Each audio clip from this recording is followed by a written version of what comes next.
옆 사람, 뒤 사람 인사하겠습니다. 복 있는 사람이 됩시다. 은혜 받읍시다.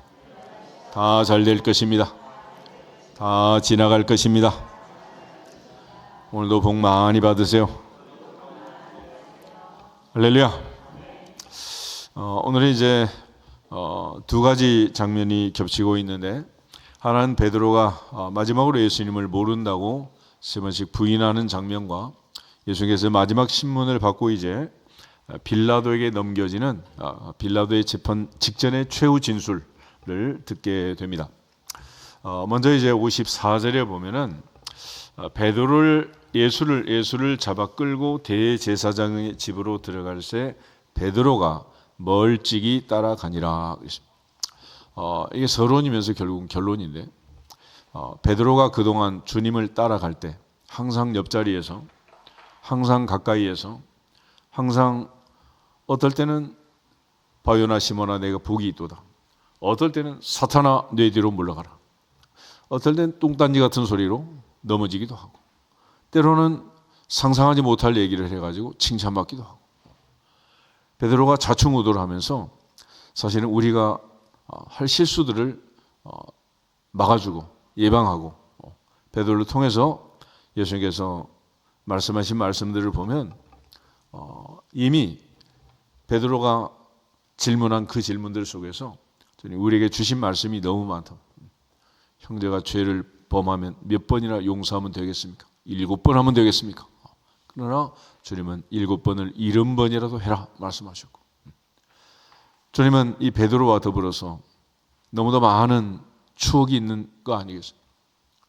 성전세를 반세겔씩 내라 그럴 때 싸우지 말고 너의 전공을 살려서 물고기 한 마리 잡아라. 입을 열면 한 세겔이 나올 테니까 네 목과 내 몫으로 갖다 바쳐라. 이런저런 여러 가지 말씀을 하시고, 베드로와의 그 많은 추억이 있잖아요. 갈릴리 바다에서 밤이 맞도록 수고하여 얻은 것이 없었지만은 주님께서 배 띄워라 말씀하시고, 그물을 걷던 그 베드로, 어쩌면 짜증이 날 수도 있는데 주님 배를 태우고 강대상을 만들고 바닷가에 스탠드를 만들어서 많은 사람을 앉혀놓고 말씀을 전할 때 그 말씀의 권위와 카리스마에 눌려서 깊은 곳에 그물을 내려라 그럴 때, 내가 밤이 맞도록 수고하여 얻은 것이 없지만은 선생이여 말씀에 의지하여 내가 그물을 내리겠습니다. 순종할 때 많은 고기가 잡혔고, 그물이 찢어질 만큼 많이 잡혔고, 건너편에 있던 요한과 안드레를 불러서 끌어올릴 만큼 만선의 기쁨을 누리기도 했습니다. 마지막에 주님께서 그를 데리고 다니면서 늘 기도하자 했지만 그는 늘 잠꾸러기였고, 마지막 겟세마네 동산에서까지 그는 깊은 잠을 잤습니다. 어찌하여 자느냐? 시험에 들지 않게 깨어있어 기도해라. 주님, 오늘도 우리가 시험에 들게 하지 마시옵소서. 그렇게 주기도문을 가르쳐 주셨는데, 마지막에도 베드로에게 시험에 들지 않게 깨어있어 기도해라. 우리가 기도할 여러 가지 목적이 있겠지만 그 중에 하나는 마귀 욕의 시험에 빠지지 않는 것이다. 할렐루야. 그래서 이 시험을 이기도록, 그 욕의 미혹에 빠지지 않도록. 그런데 주님이 그에게 그렇게 말씀하시고, 특별히 베드로에게 사탄이 너를 밀가부르듯 하려고 너를 청구했으나 내가 너를 위해서 기도했다. 너는 회개하고 회복한 후에 다시 내 형제들을 돌봐라, 이런 말씀을 주셨잖아요. 근데 오늘 이제 베드로가 큰 소리 듣던 것과 달리 베드로가 멋지게 넘어지는 장면을 보고 있습니다. 베드로가 이처럼 넘어지게 된 배경이 바로 54절이에요. 54절 중에 보면은 멀찍이라는 멀찍이. 그다음 주님과 가까이 있던 이 베드로가 멀찍이 따라가고 있습니다. 안 따라갈 수도 없고 따라갈 수도 없고 어정쩡하게 멀찍이 있는. 이스라엘 백성들이 갈멜산에서 엘리야가 850대 1의 영적 전쟁을 치룰 때도 머뭇하고 있었습니다. 하늘에서 불이 내리고 큰 비가 내리지만은 그들은 어느 편에 설지를 몰라가지고 머뭇하고 있었다. 신앙생활은 회색지대는 없다. 하나님 편이든지 세상 편이든지. 동양의 도는 중용지도라 그러죠. 가만히 있으면 중간은 간다. 그러니까 몰라도 아는 척 알아도 모르는 척 가만히 있으면. 그런데 신앙에는 그게 아니란. 오른쪽이든 왼쪽이든 분명해야지. 가운데는 없잖아요. 양이든 염소든 분명한 거지. 양도 아니고 염소도 아닌 이런 건 없는 거예요. 그러니까 은혜를 받든지 시험에 들든지 둘 중에 하나다. 1등이든 꼴찌든 둘 중에 하나인 거지 중간은 없는 거예요. 그러므로 항상 하나님 앞에서 진리 편에서 말씀 편에서 교회 편에서 분명한 태도를 취하고 따라갈 수 있기를 주 이름으로 축복합니다. 몸은 멀찍이 그래서는 안 된다. 이스라엘 백성들이 늘 하나님 앞에 태도를 분명하지 않을 때 그때 문제가 생기고 어려움이 온 거예요. 오늘 베드로의 인생에 있어서 그를 가장 힘들게 했던 부사는 바로 멀찍이였습니다. 멀찍이. 12 중에 하나인 유다처럼 그는 또 멀찍이 주님을 따라가고 있는 모습을 봅니다. 예수님의 12제의 명단을 보면 1번은 항상 베드로, 12번은 가룟 유다. 사도는 1번도 가만두지 않고 12번도 가만두지 않고 다 흔들어대고 있는 거예요. 그러므로 고난 동안 특별히 하나님의 은혜의 보호자 앞에서 담대히 서서 주님 따라가는 분명한 결정을 하고 결심을 하고 나갈 수 있기를 축복합니다. 성경은 언제나 우리에게 하나님께서 자유의지를 주셨음을 강조합니다. 그 자유로 우리가 선택할 것이 무엇이냐는 갈라디아서 5장을 한번 찾아요. 갈라디아서 5장.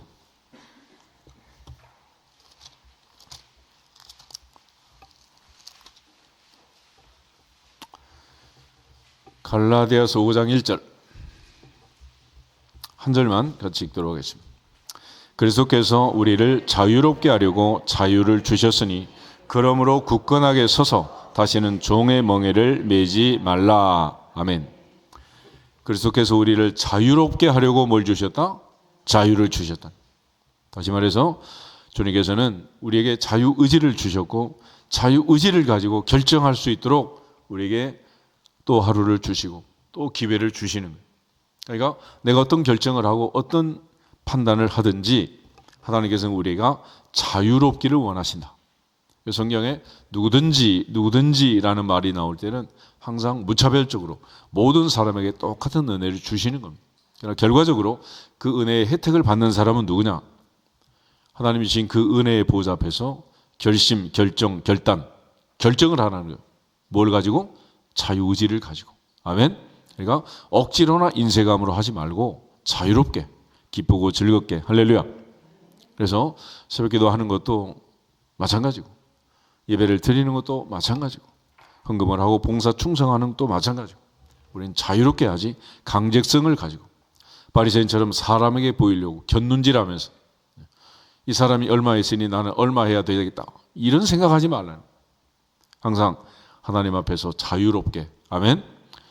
하나님은 우리에게 자유롭게 하려고 자유를 주셨는데 이 자유를 잘못 쓰면 방종이 되죠. 방종. 그죠? 내 마음대로 1945년 해방이 되고 자유란 게 찾아왔습니다. 그때 당시 유행하던 말이 있어. 무슨 일을 하든지 지 마음대로 하고 나서 내 자유다. 엄마 말 안 듣고도 내 자유다.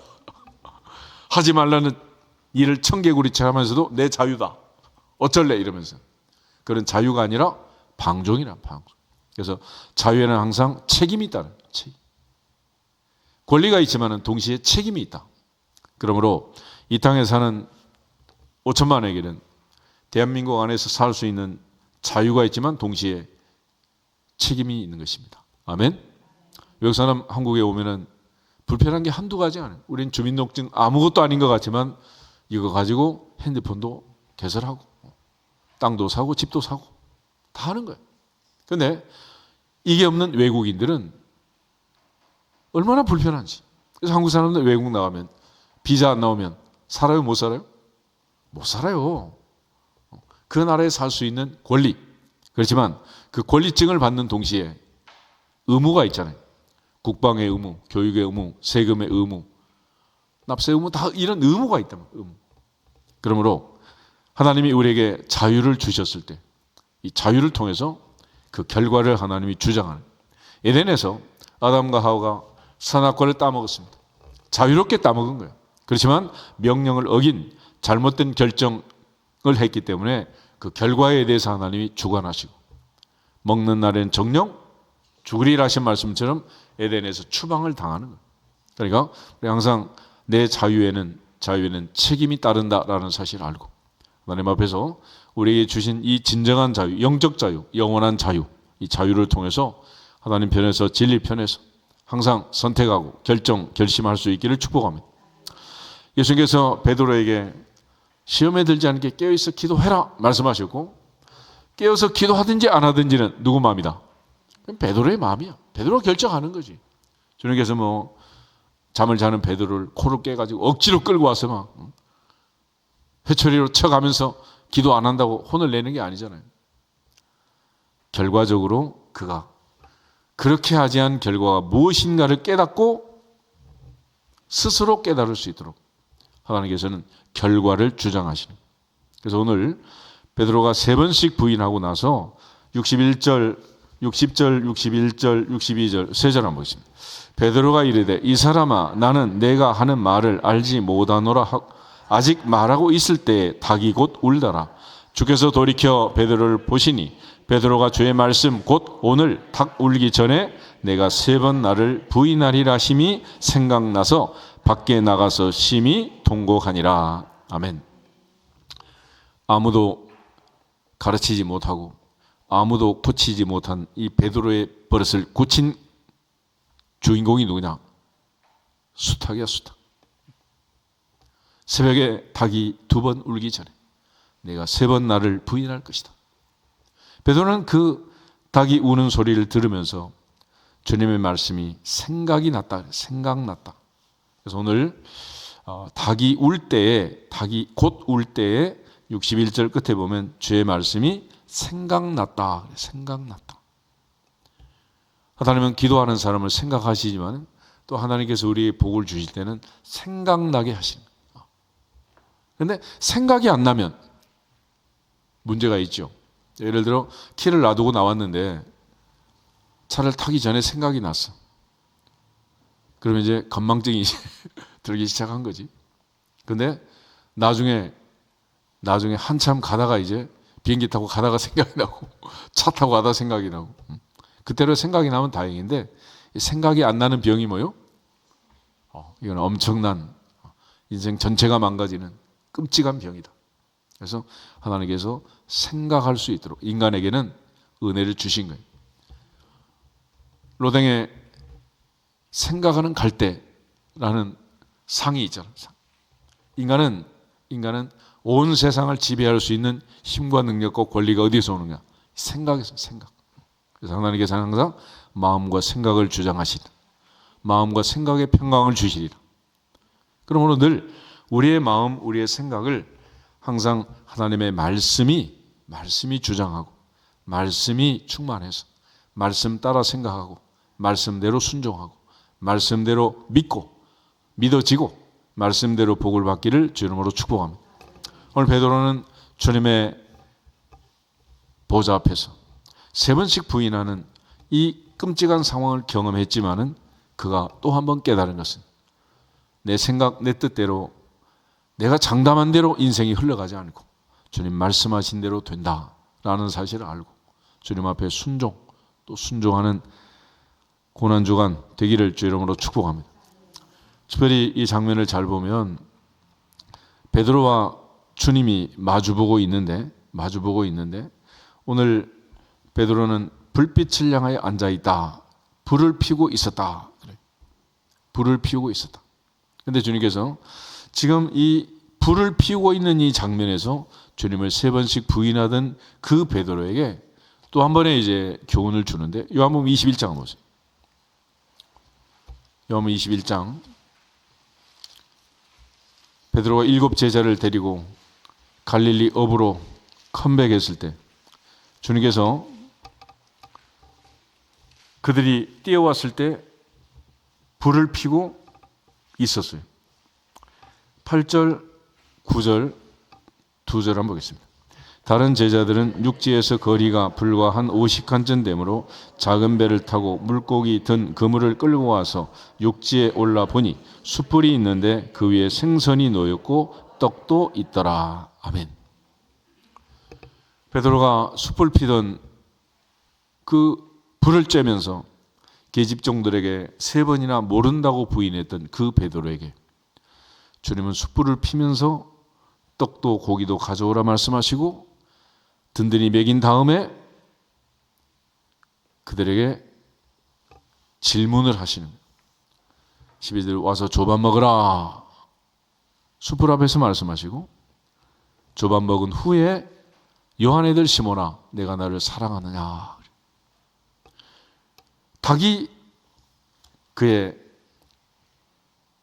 귓구멍을 통해서 그의 잘못을 깨닫게 했다면 숯불은 그의 눈구멍을 통해서 보게 하는 거예요. 그래서 하나님이 은혜 주시면 눈의 꺼풀이 벗겨지고 귀의 딱지가 벗어서 볼 수 있는 눈이 되고 들을 수 있는 귀가 되느니라. 아멘. 그렇지만 하나님이 은혜를 안 주면 닭이 울든지 소가 울든지 사자가 울든지 곰이 울든지 들리냔 말이에요. 천둥 번개가 쳐도 안 들리는 거예요. 또 하나님이 은혜를 안 주면 어떤 상황에 갖다 놔도 안 보이는 걸 어떡하겠어요. 눈이 있어도 보지 못하는 거예요. 주님은 베드로에게 볼 수 있도록 들을 수 있도록 깨달을 수 있도록 억지로 강제로 하지 않고 자기 의지로 스스로 깨달을 수 있도록 하십니다. 오늘 주님께서 이 베드로를 향해서 멀찍이 따라오는 그 베드로 3번씩이나 부인하는 그 베드로를 보면서 주님께서 말씀하고 계시는 오늘 61절도 다시 보시면 주께서 베드로를 보시니 그랬습니다. 베드로는 감히 주님을 쳐다보지 못하는데 주님은 베드로를 보고 계시느니라. 다 듣고 계시느니라. 알고 계시느니라. 너희 말이 내 귀에 들린 대로 행하리라. 주님은 다 보고 계시는. 궁극적으로 하나님 앞에서 아담과 하와처럼 무화과나무가 이파리 가지고 가릴 수 있는 일이 아니란 말이에요. 손바닥으로 하늘을 가릴 수 있는 일이 아니잖아요. 주께서 말씀하신 그 말씀이 생각이 났고 그럼 밖에 나가 심히 통곡했다. 이것이 바로 베드로하고 가룟 유다의 차이점인 거예요. 가룟 유다는 나가서 스스로 결정을 하잖아요. 그리고 목숨을 끊었습니다. 그래서 베드로는 통곡했다. 마태복음 한번 찾아보겠습니다. 마지막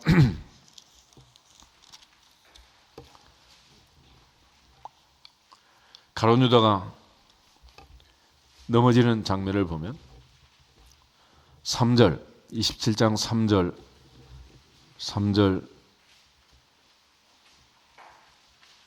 10절을 한번 읽어보겠습니다. 그때 예수를 판 유다가 그의 정죄됨을 보고 스스로 뉘우쳐 그 은 30을 대제사장들과 장로들에게 도로 갖다 주며 이르되 내가 무죄한 피를 팔고 죄를 범하였도다 하니 그들이 이르되 그것이 우리에게 무슨 상관이냐 내가 당하라 하거늘 유다가 은을 성소에 던져놓고 물러가서 스스로 목매어 죽은지라. 대제사장들이 그 은을 거두며 이르되 이것은 피값이라 성전고에 넣어둠이 옳지 않다 하고 의논한 후 이것으로 토기장의 밭을 사서 나그네의 묘지를 삼았으니 그러므로 오늘날까지 그 밭을 피밭이라 일컫느니라. 이에 선지자 에레미야를 통하여 하신 말씀이 이루어졌나니 일러스되 그들이 그 가격 매겨진 자 곧 이스라엘 자손 중에서 가격 매긴 자의 가격 곧 은 30을 가지고 토기장의 밭을 값으로 주었으니 이는 주께서 내게 명하신 바와 같으니라 하였더라. 아멘. 5절을 보면 유다가 은을 성소에 던져 넣고 물러가서 스스로 목매어 죽었다 그랬어요. 그러나 베드로는 오늘 주님의 보좌 앞에서 주님 바라보는 눈동자를 보면서 피할 수 없는 주님의 눈과 베드로의 눈이 마주치면서 닭이 귓전을 울리는 그 울음소리에 주님 말씀이 생각이 났고 그는 드디어 밖에 나가서 심히 통곡했다. 한 사람은 자기의 잘못을 깨닫고 통곡했고 하나는 스스로 목매어 죽었다 그랬어요. 인간적으로 보면 누가 더 인간적인 거야? 가룟노의 결심이 결단이 훨씬 더 멋져 보이잖아. 그렇지만 하나님 앞에서 우리가 할 수 있는 일은 내가 스스로 내 목숨을 끊어서 죄값을 갚을 수 있는 게 아니라 나를 사랑하사 나를 위해 자기 자신을 버리신 주님의 십자가를 믿고 주님이 내 죄를 대신해서 내 죄값을 지불했을 믿고 주 예수를 믿으라. 그러면 너와 내 집이 구원을 받으리라. 아멘. 이것이 바로 하나님의 은혜고 기독교의 가장 중요한 교리입니다. 캐톨릭은 보통 개신교와 좀 달라. 그래서 연옥이라는 걸 만들잖아. 왜 그런 연옥이 있느냐? 사람 중에는 아주 나쁜 사람도 있고 아주 선한 사람도 있다. 그런데 인간을 가만히 보면 아주 나쁘지도 않고 아주 선하지도 않는 애매모호한 애들이 있어 없어? 있단 말이야. 그래서 애들이 중간 기착지로 연옥을 만들어가지고 올라갈 수 있는 또 한 번의 기회가 있는 것처럼 이상한 교리를 만드는 거지. 그렇지만 구원은 행위로 되는 것이 아니고 은혜로 되느니라. 그러므로 그 말도 안 되는 공상적으로 만든 성경에도 없는 그런 교리를 만들면 안 되는 거지. 하나님 앞에서 천국이면 천국이고 지옥이면 지옥이고 오른쪽이면 오른쪽, 왼쪽이면 왼쪽인 거지. 중간이 있지 않단 말이야. 그러므로 너희가 그 은혜에 의하여 믿음으로 말미암아 구원을 얻었나니 이것이 너희에게서 난 것이 아니요 하나님의 선물이다. 행위에서 난 것이 아니니 이는 누구든지 자랑하지 못하게 하려 함이라. 오늘 베드로가 변화되는 이 장면을 잘 보면 주께서 베드로로 하여금 베드로는 가장 결정적으로 베드로가 한 일이 뭐냐? 닭이 울고 아침이 밝아지고 결국 주님의 말씀을 생각나서 주의 말씀이 생각나게 하는 거기까지는 하나님의 은혜란 말이에요. 마지막 밖에 나가서 심히 통곡하는 건 누가 해야 돼? 자기가 해야 돼. 자기가. 누가복음 15장 한번 보시죠. 탕자의 비유가 있는데 탕자의 비유에서 결정적 장면이 있어요. 그게 뭐냐면 내가 자유의지를 가지고 결정하는 결정. 그 결정 전에 11절부터 16절 한번 보겠습니다. 또 이르시되 어떤 사람에게 두 아들이 있는데 그 둘째가 아버지에게 말하되 아버지여 재산 중에서 내게 돌아올 분깃을 내게 주소서 하는지라. 아버지가 그 살림을 각각 나눠 주었더니 그 후 며칠이 안 되어 둘째 아들이 재물을 다 모아 가지고 먼 나라에 가서 거기서 허랑방탕하여 그 재산을 낭비하더니 다 없앤 후 그 나라에 크게 흉년이 들어 그가 비로소 궁핍한지라. 가서 그 나라 백성 중 한 사람에게 붙여 사니 그가 그를 들로 보내어 돼지를 치게 하였는데 그가 돼지 먹는 쥐염 열매로 배를 채우고자 하되 주는 자가 없더라. 아멘. 그런데 이 장면에서 아들이 이제 하는 반응이에요. 아들의 반응. 그 반응이 중요한데 17절부터 19절을 보겠습니다. 이에 스스로 돌이켜 내 아버지에게는 양식이 풍조한 품꾼이 얼마나 많은가. 나는 여기서 주려 죽는구나. 내가 일어나 아버지께로 가서 이르기를 아버지 내가 하늘과 아버지께 죄를 지었사오니 지금부터는 아버지의 아들이라 일컬음을 감당하지 못하겠나이다. 나를 품꾼의 하나로 보소서 하리라 하고. 아멘. 여기까지는 마음에는 원이로되 그거예요. 이런 마음이 최소한 있어야지. 그런데 이런 마음이 있다고 해서 그가 돌이킨 건 아니잖아요. 결정적인 말이 20절에 있어요. 20절 같이 보겠습니다. 이에 일어나서 아버지께로 돌아가니라. 아멘. 드디어 일어나서 돌아가는 거 누가 해야 돼? 아버지가 끌고 가? 그게 아니라 마지막 돌아가는 거는 내가 하는 거야.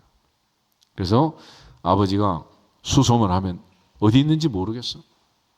그렇지만 끌고 오지 않는 거예요. 언제까지? 스스로 돌아올 때까지. 왜냐하면 내가 끌고 오면 방에 가도 나도 창문 열고 도망가 안 도망가? 또 도망가. 그러니까 가출한 애들 끌고 와봐야 소용없어요. 지가 깨닫고 돌아올 때까지 어쩔 수 없는 거예요.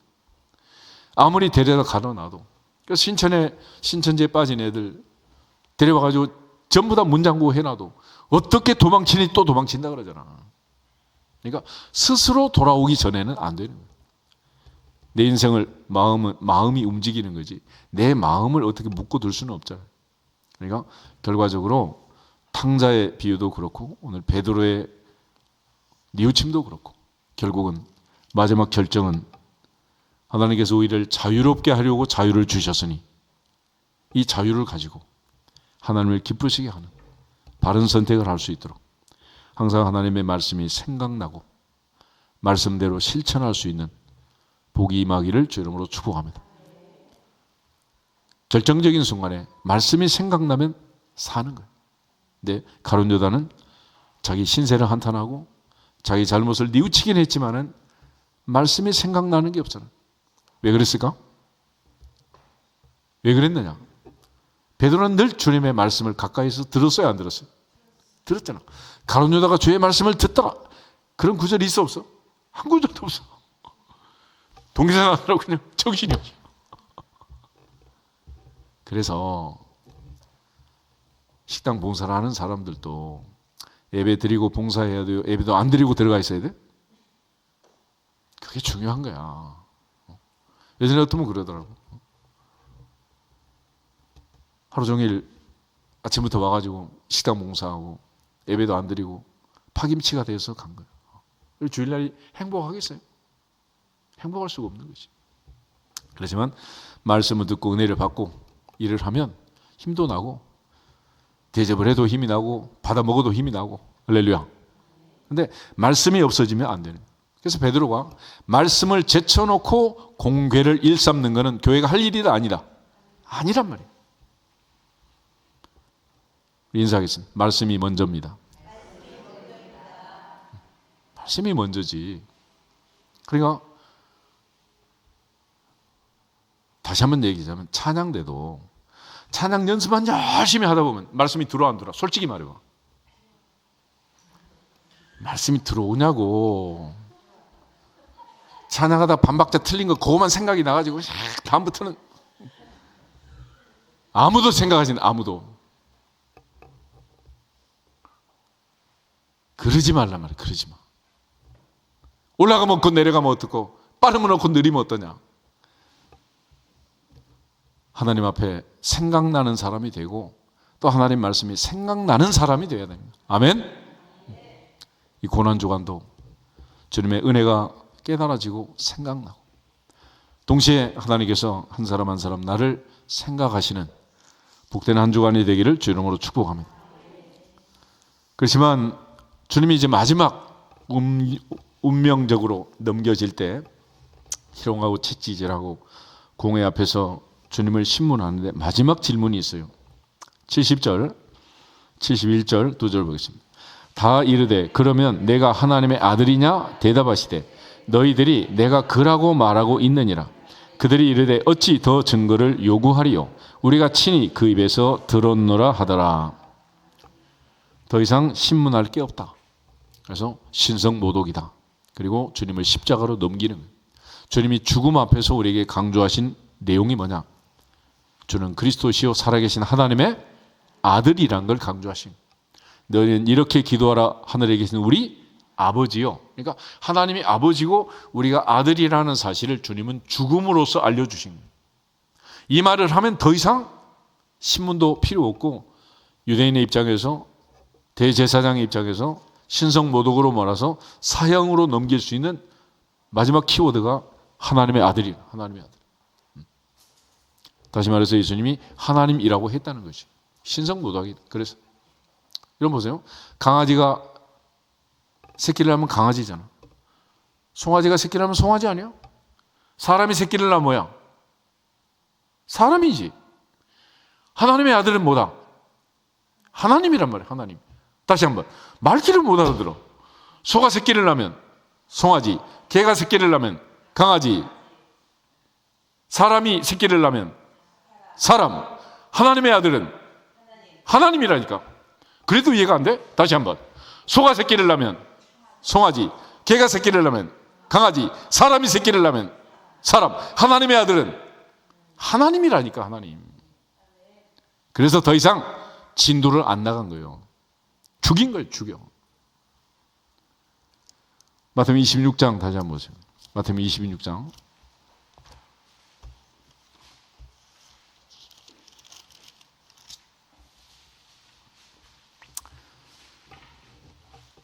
(63절부터) 65절을 보겠습니다. 63절. 예수께서 침묵하시거늘 대제사장이 이르되 내가 너로 살아계신 하나님께 맹세하게 하노니 내가 하나님의 아들 그리스도인지 우리에게 말하라. 예수께서 이르시되 내가 말하였느니라. 그러나 내가 너희에게 이르노니 이후에 인자가 권능의 우편에 앉아있는 것과 하늘 구름을 타고 오는 것을 너희가 보리라 하시니, 이에 대제사장이 자기 옷을 찢으며 이르되 그가 신성 모독하는 말을 하였으니 어찌 더 증인을 요구하리요. 보라, 너희가 지금 이 신성 모독하는 말을 들었도다. 아멘. 그리고 빌라도에게 끌고 간 거예요. 그래서 성경의 가장 중요한 본질, 핵심은 뭐냐? 하나님 우리 아버지고 우리는 하나님의 아들, 딸이라는 거예요. 아멘. 구약에서는 나는 그들의 하나님이 되고 그들은 내 백성이 된다. 신약에서는 나는 너희 아버지가 되고 너희는 내 자녀다. 그래서 오늘 우리가 영접하는 자, 곧 그 아들의 이름을 믿는 자들에게는 하나님의 자녀가 되는 뭐 주신다? 권세. 이 자녀의 권세로 천국을 가는 거예요. 이 자녀의 권세로 따뜻한 집에 게임만 하고 놀아도 용돈이 나오는 권세를 가지고 살고 있잖아, 애들이. 이 자녀의 권세라는 권세. 그래서 전능하서 천지를 만드신 하나님 아니고 하나님 아버지를 내가 믿습니다. 아멘. 같이 한번 하나님 아버지. 하나님 아버지. 이게 잘 안 되면 4일 남았지만 나올 필요 없어요. 괜히 나온 거야. 옆집에 간 거지. 그러니까 하나님이 아버지고 우리가 자녀라는 이 분명한 사실. 아무리 호적에서 지우려고 해도 지워진다, 안 지워진다? 안 지워져. 그래서 부부는 등 돌리면 지구 한 바퀴, 자식은 아무리 지워도 지워지지 않는 그런 관계 아니겠어요? 그래서 하나님께서 우리를 구원받은 하나님의 백성들과의 관계를 맺을 때 나는 너의 아버지가 되고 너희는 내 자녀가 된다. 그래서 거기서 중요한 원리는 한 번 구원받은 자는 끝까지 구원받는다. 아멘. 그 누구도 하나님이 구원하신 그 구원을 무효화시킬 수 없다. 로마서 8장 한 번 더 보고 기도하겠습니다. 로마서 8장에 보시면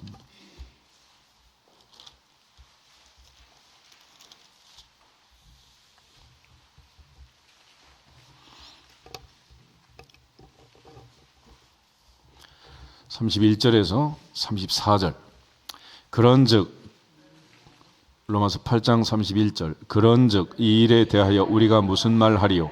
만일 하나님이 우리를 위하시면 누가 우리를 대적하리요? 자기 아들을 아끼지 아니하시고 우리 모든 사람을 위하여 내주신 이가 어찌 그 아들과 함께 모든 것을 우리에게 주시지 아니하겠느냐? 누가 능히 하나님께서 택하신 자들을 고발하리요? 의롭다 하신 이는 하나님이시니 누가 정죄하리요? 죽으실 뿐 아니라 다시 살아나신 이는 그리스도 예수시니 그는 하나님 우편에 계신 자요 우리를 위하여 간구하시는 자시니라. 아멘. 그 누구도 우리의 구원을 무효화시킬 수 있다 없다? 없단 말이에요. 없다. 그래서 주님은 세상 끝날까지 함께 하시고 끝까지 사랑하시고 우리는 그 사실을 믿고 천국을 확신하고 사는 거예요. 엎어졌다 일어났다 좌충우돌하지만은 그럼에도 불구하고 그 누구도 무효화시킬 수 없는 분명한 구원을 우리에게 주셨으니 나를 사랑하사 나를 위해 자기 자신을 버리시고 지금도 하나님 보좌 우편에서 간구하시는 주님의 은혜로 오늘도 영적 전쟁에서 승리하고 구원의 확신을 가지고 자녀의 권세로 승리하기를 주 이름으로 축복합니다. 여보선 앞뒤서 인사하겠습니다. 끝까지 사랑합시다. 천국에서 만납시다. 흔들리지 맙시다. 아멘. 다 같이 주 예수 그리스도 이름으로 승리할지어다. 한 번 더 선포하고 기도하겠습니다. 주 예수 그리스도 이름으로 승리할지어다. 승리할지어다. 승리할지어다.